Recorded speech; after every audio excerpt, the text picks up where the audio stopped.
नौकर की मौत हो गई। मालिक ने ये शोर हर जगह पहुंचा दी थी। आंखें नम थी, मगर सवाल था कि आखिर अपने घर से सैकड़ों किलोमीटर दूर ही उस लाश को जलाने के लिए क्यों जाना पड़ा। मालिक कार से लाश लेकर ही क्यों गया, जबकि श्मशान के लिए ज्यादातर उन्हीं प्रचलित वाहनों का उपयोग किया जाता है जो इन कामों में शामिल होती है। ये कहानी जब शमशान पर पहुंची तो जिसे जलाया जाना था वो भी ये सब कुछ देख रहा था कि उसका दाह संस्कार किया जा रहा है। सवाल है कि जिसका दाह संस्कार होना है, आखिर वो कैसे अपनी आंखों से ये सब कुछ देख सकता है।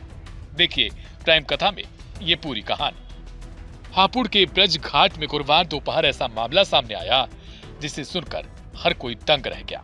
नदी किनारे बने श्मशान घाट पर 4 युवक एक कार से प्लास्टिक के पुतले को कफन में लपेटकर लेकर पहुंचे और उसे इंसान का शव बताकर अंतिम संस्कार करने की जिद करने लगे। चिता सजाई गई, घी और रस्मों का सामान खरीदा गया, लकड़ियां जमाई गईं, सब कुछ बिल्कुल वैसा ही जैसे किसी असली शव का संस्कार किया जा रहा हो।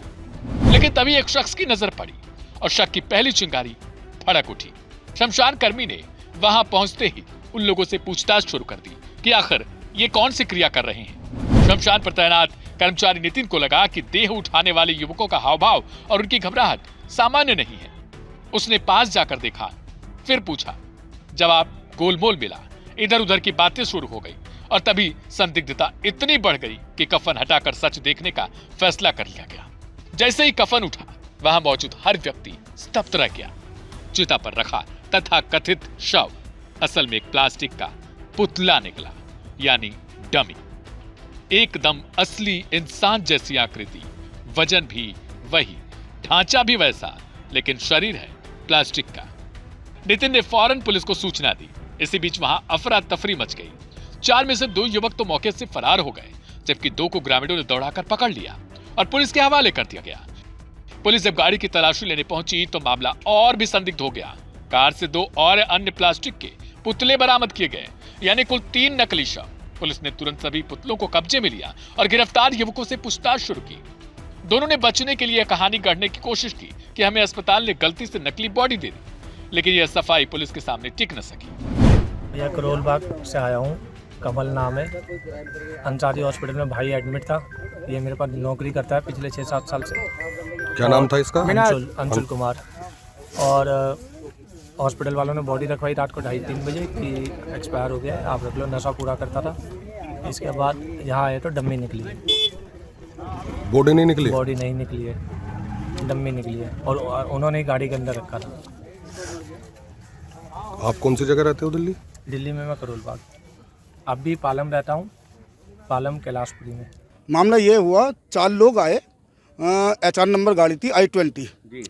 उसमें से उन्होंने दुकान से घी सामग्री वगैरह लकड़ी उकड़ी ली। लेने के बाद उन्होंने एक डमी निकाली, मतलब पुतला निकाल के उसे उस लकड़ियों पे लिटा के उसमें कहने लगे, जो हमारे लोग थे यहाँ पर, मैं खुद स्वयं आया, आकर मैंने देखा, बोले भाई ये क्या कर रहे हो तुम? ये कहने लगे, बोले नू भैया हम तो कुछ उन्होंने बताया, नू जी वहाँ से लाए हैं ऐसा अगली वाली। मैंने तुरंत के तुरंत पुलिस को सूचना दी। पुलिस आई, 2 लोग भाग गए शायद और 2 को पुलिस ले गई है। तो आखिर उनका क्या उद्देश्य रहा होगा, क्यों लेके आए? और गाड़ी में कुछ और भी सामान है क्या अभी? हाँ जी, 2 डमी और हैं। हाँ, 2 पुतले। अच्छा, पुलिस उनको ले गई है दोनों को? जी, 2 जनों को ले गई है। तो इनसे कुछ पूछताछ हुई, कुछ बताया इन्होंने? बता रहे थे, बोले नू जी हम तो वहाँ पे हॉस्पिटल में हमें नकली बॉडी दे दी है, इस तरीके से बता रहे थे वो। स्थानीय लोगों में गहरी आशंका है कि यह मामला कोई साधारण शरारत नहीं, बल्कि किसी संगठित अपराध से जुड़ी हुई एक साजिश है। चर्चाएं कई तरीके की हैं। क्या किसी जीवित व्यक्ति को मृत घोषित कर बीमा राशि लेने की योजना थी? क्या किसी आरोपी को पुलिस की गिरफ्त से बचाने के लिए फर्जी अंतिम संस्कार का प्लान गढ़ा था? या फिर किसी गंभीर अपराध के सबूत मिटाने की एक कोशिश थी? 3 पुतले मिलने से शक की परतें और गहरी हो गईं।